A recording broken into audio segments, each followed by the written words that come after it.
If anyone spots William Butcher or any of his known associates, Marvin Mill, Q Campbell, or this man, please call 1-888-0-CRIME. Homelander started off wanting more, basically. You know, he's the world's #1 superhero, but similar to the actor that wants to be a producer, he believed that he could expand his role within Vought and wanted to do more. And of course, his lovely, sexy mummy figure, Madeline Stillwell, was standing in his way and preventing him from doing what he believed he could do. So there was a bit of a striking out and a bit of a rebellious teenager vibe to what Homelander was doing in season 1, creating soup terrorists, and in the end, it culminated with the removal of Madeline Stillwell because she violated their trust, and so that was his big, coming out into the world, his stamping his foot and making his mark. So season 2 is about picking up where he left off and having to deal with the aftermath, basically, of taking all those overt actions. And as he learns very quickly with the introduction of some rather special new characters, life can be a lot more complex when you haven't got your lovely handler / mummy figure around to buffer things, So he's got a direct line with Edgar, which is very challenging. Homelander is like many of the superheroes on the show, they really emerged from this, thought game of, if that archetype of hero with those powers really existed in the real world and were a real human being, like, how would they behave and how would they act? And for Homelander, it was obvious to us that he would become a sociopath, because you can't be that different than every other human being, that much better than every other human being around you, without starting to think that humanity is somehow lesser and distasteful. But by the same respect, he is human. He just he finds that part of him weak and hateful, because he just can't accept the fact that he has human vulnerable needs. That's just something he can't live with. When they're in actual combat, whom exactly do your heroes report to? Same person as always. Me. I had an idea that this corporate human being was very different than anyone I had ever played before. I had to start with being calm and being at ease, but it had to also encompass his intelligence. So when I started to think about his intelligence, well, how much does he know? And that was very important for me to decide that he knows everything. We have a very powerful beginning as Homelander bursts into Stan Edgar's office, and wants to be angry and have basically a shouting confrontation on why he hasn't been, he was not consulted on the hiring of Stormfront. And Stan's a little taken aback. And so the decision I had to make was, do I match his intensity in an arrogant, business-like way? Or should I look at him and go, oh, wait a minute. Oh, I didn't know you wanted to be informed, right? So he turns the tables, and then it starts to educate Homelander on what the company is, and educate him and allow him to hear it from Stan's mouth of what your job is and what your duty is. And, it infuriates Homelander. I love working with Anthony Starr. We have a really very wonderful rhythm. All we need to do is just connect and do the lines and rehearse and figure out where we're going. And then the dynamics certainly come. It was really a wonderful scene to do because it solidified my feeling at who Stan really is, and without giving away who he is. And to me, that's important because he's representative of the big business that we have in our America today. The big business is running things. I mean, and if we don't see that, then we're blind.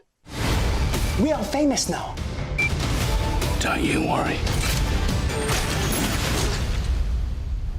Daddy's home. Billy Butcher for season 2 is quite different than Billy Butcher of season 1. At the end of season 1, we come to learn that his wife, Becca Butcher, is indeed alive. And not only is she alive, but she has a soup son to Homelander. That obviously is a bit of a huge game changer. So how that affects Billy's psyche going forward to season 2, and particularly for the first few episodes, is that, it really changes Billy's lens, and his goals shift from taking down Vought, which is still, a priority for him. But his main priority now is to reunite with his wife, to find his wife, to rescue her. And, mentally he is, I think, he's vulnerable. It's a desperate Butcher. We haven't seen those sides of him before. Desperate, vulnerable, and dangerous. Butcher needs the help of the boys in order to find Becca, but obviously, Butcher betrayed the boys at the end of season 1 by not going to rescue them. So there's a lot of internal conflict that needs to be resolved before they can even move forward on that. Billy is an amazingly drawn character in the books. I have to say we borrowed quite a lot from the books of this character who is really getting burnt alive by his own anger. As we started modernizing it, really looking at it, he kind of became for us this really interesting exploration of toxic masculinity. He really presents as the hero of a lot of stories that you've seen before, that kind of like lone wolf, character who's, mourning the dead wife and fighting his way through a brutal world. But then we sort of analyzed him the deeper into the season to reveal how fucked up he is, and how fucked up you would have to be to create that image, and how ultimately destructive and toxic it is. Holy shit, your eyes are really fucking blue up close. You are fun. Stormfront is really smart, and she's super social media savvy. She really understands all the things that Aya as a person does not. Like, I just read an article about TikTok houses, and I was like, what? I barely understand what TikTok is, let alone a house.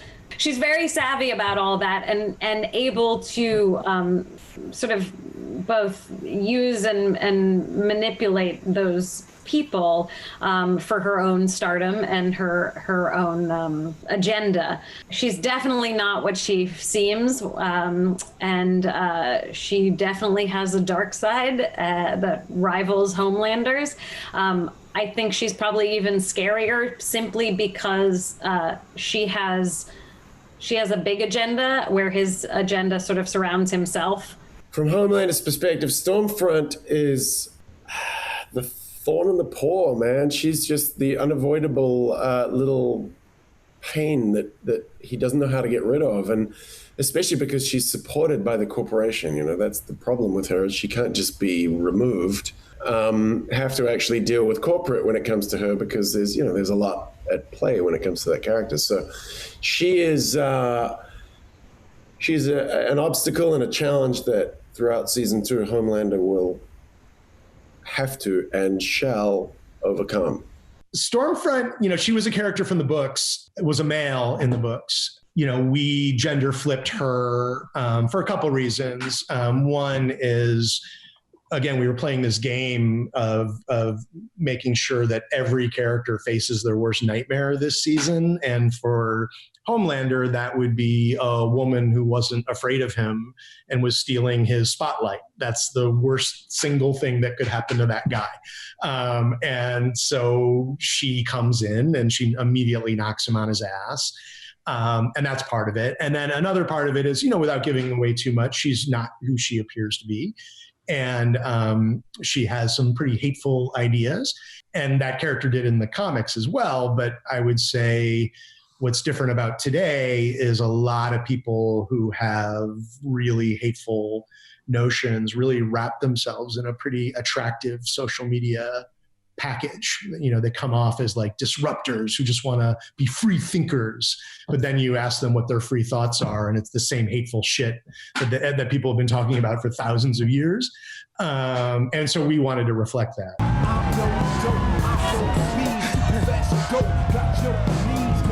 You all right? Huh? Yeah. I'm good. I'm fast, baby, like I'll roll, you know? A-Train's psyche going into season 2 has a lot to do with him surpassing that breaking point in season 1, like his physical breaking point.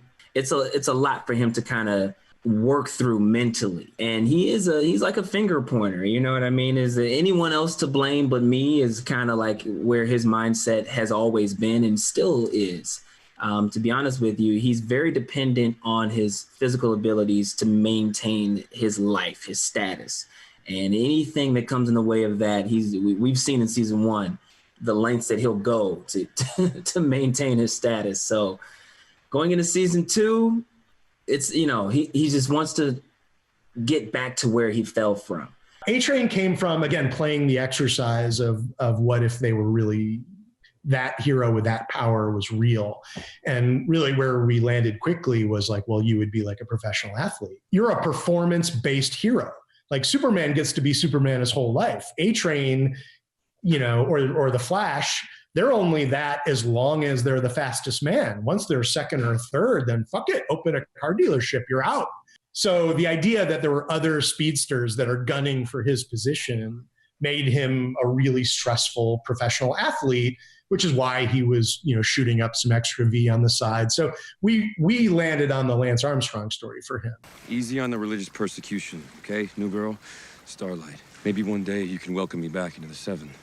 I know my road is long and hard. So end of season 1, he's become completely unraveled and had the rug pulled out from under him as far as, you know, his whole identity. He's out of the 7. He's been banished to Ohio. And then he starts to realize at the very end, obviously season 1, that it's for real, that he doesn't really know if he's ever going to make it back. And so, and then season 1, we kind of pick him up around the same time, and he's had a couple, you know, one too many lava flows. And, you know, he sort of hit rock bottom in his personal life and everything else, and sort of having to face who the guy is in the mirror. And, you know, anyone that would kind of come out and give him a helping hand, he sort of jumps at that first offer and, you know, gets on a train of a different philosophy of life and rolls with that. And anything he can do to try and get back into the 7 is sort of where he's at. So Deep comes from similarly of like, how would you really feel if you had the dumbest fucking power? He's only useful for water-based crime, and how insecure you would be, and therefore you would take out that insecurity on other people like he does to Starlight, because he has so much self-hatred and he has such a poor vision of himself. The Deep is just a giant question mark. I'm not even sure why he's in the 7, because he just talks to fish and he's an idiot. Are you serious? There is no fucking way you're coming back. You take Starlight in the beginning of season 1, and you find someone who just earnestly wants to make the world a better place and save the world one crime at a time. Her dream of being in the 7 is granted, and then she gets inducted into the world of the 7 through a really horrific and traumatizing and scarring way. You know, she's sexually abused by the Deep, and that moment really sets her off on a journey that she never anticipated and is totally the antithesis of what she expected of that world. But it's a really quick moment of realization for her in terms of what she's gotten herself into. And so the rest of the season is really her trying to stick to her initial objective of making the world a better place and being a hero. And simultaneously, she's met Hughie, who is her one source of levity and lightness and joy in this dark world. She falls in love with him, ultimately learns that he has been lying to her and kind of using her. And she finds out that her mom has been lying to her about, not being born with superpowers, and has kind of also been using her entire life. And so she ends up season 1 being totally shattered, and she's going into season 2 with a wall that is thick.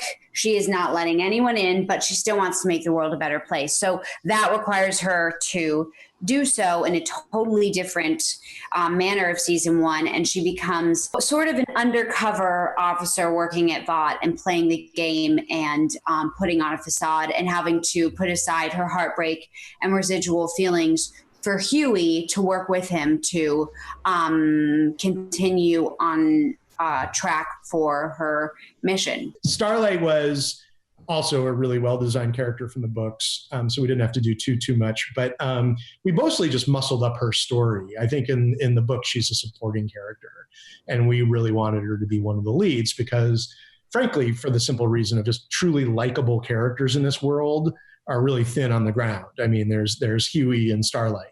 So what's your big plan? You'll love it. I won't love it. I never love it. Never fucking love it. No. The psyche of Hughie Campbell going into season 2. Initially, he's motivated by revenge and he wants to take A-Train down. And he's recruited by this guy named Billy Butcher, who will kind of do anything to get his own revenge against the Supes.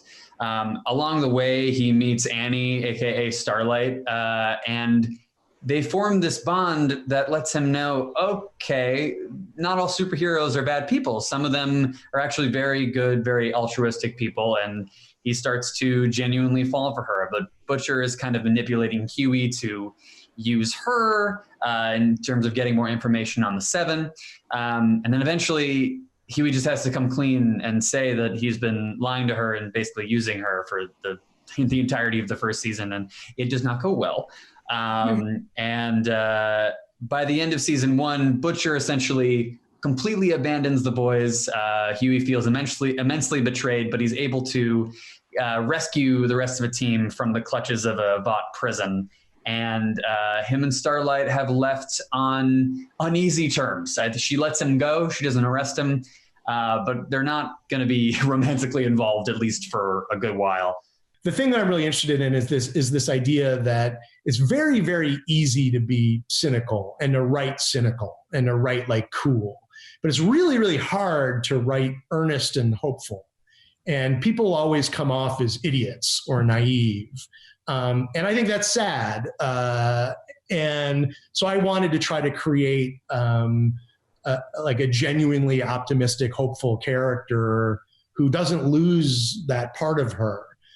Or if she does lose it and she's in danger of losing it in season 2, like she finds it and doesn't give up her ideals. She has that really, one of her opening lines is, when did hopeful and naive become the same thing? And so the goal with her is, we just wanted a character who represented light, but didn't mean they were weak or stupid to do it. 1, 2, 3, hit it!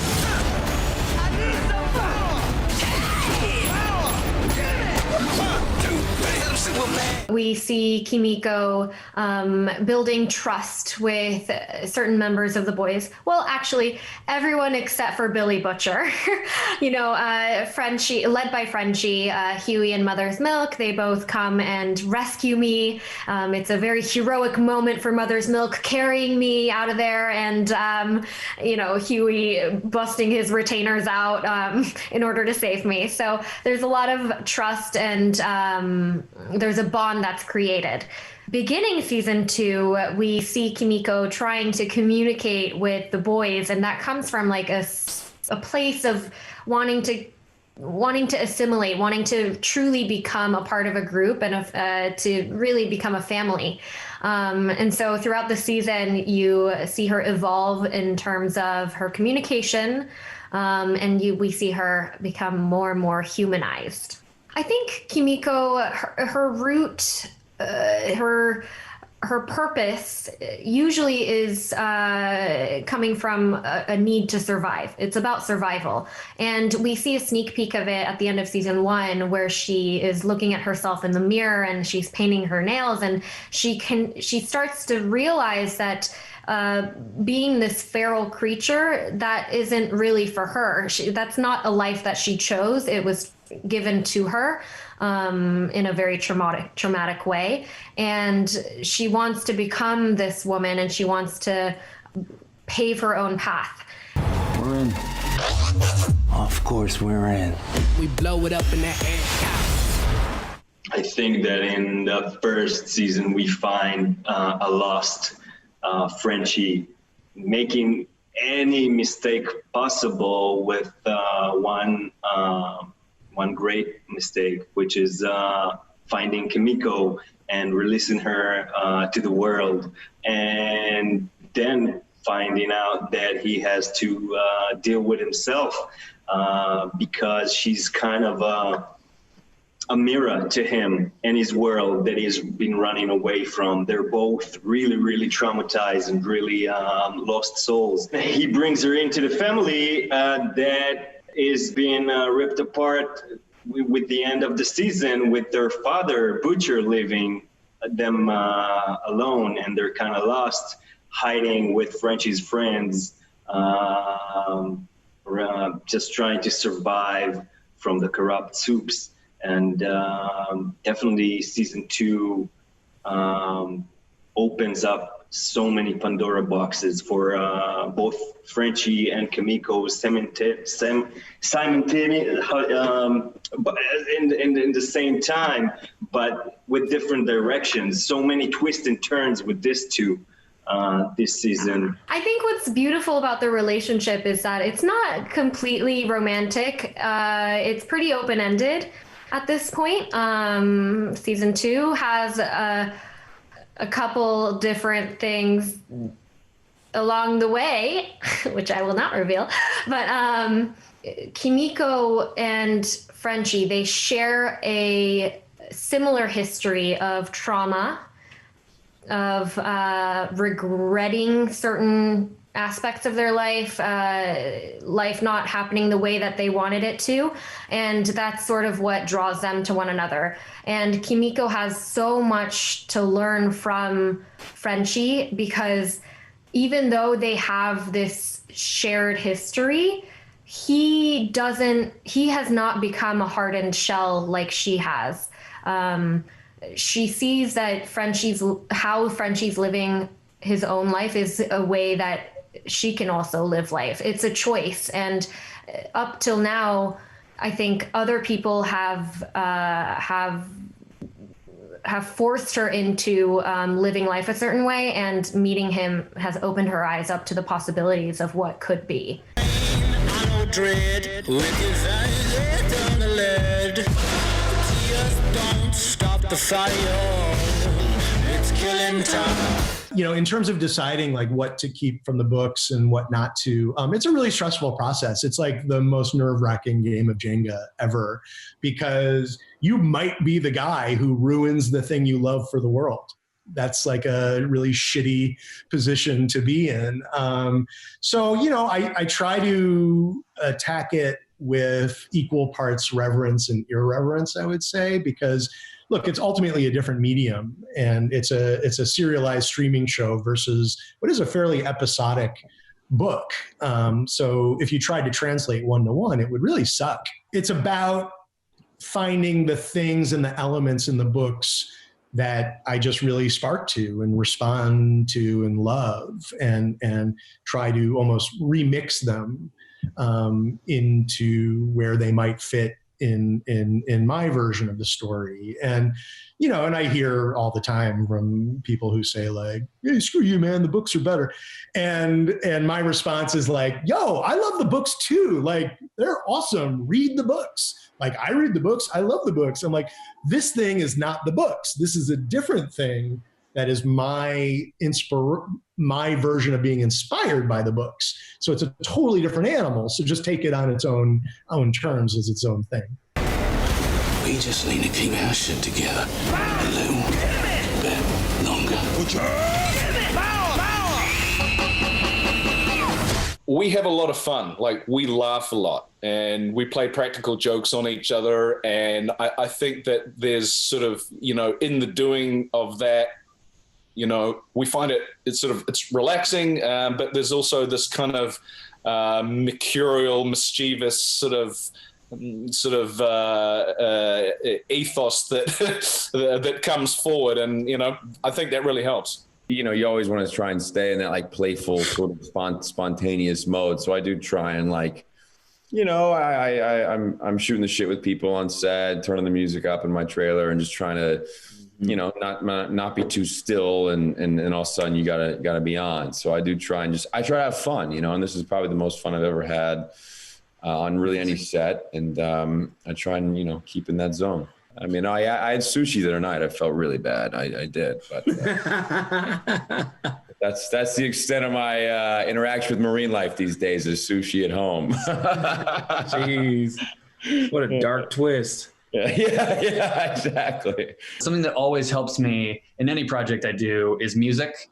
And I build a playlist based off of each character. And like there was a Hughie season 1 playlist and a Hughie season 2. There's some Beach Boys. There's some the Trogs. We got Jackson Brown. We got, of course, Billy Joel. We got Labby Ziffer, Billy Joel again, Haim, Spoon. A lot of fun things that just kind of on your drive to work really get you in the headspace. I definitely stretch before. There's a lot of stunt work involved with her scenes, and a lot of crawling on the floor.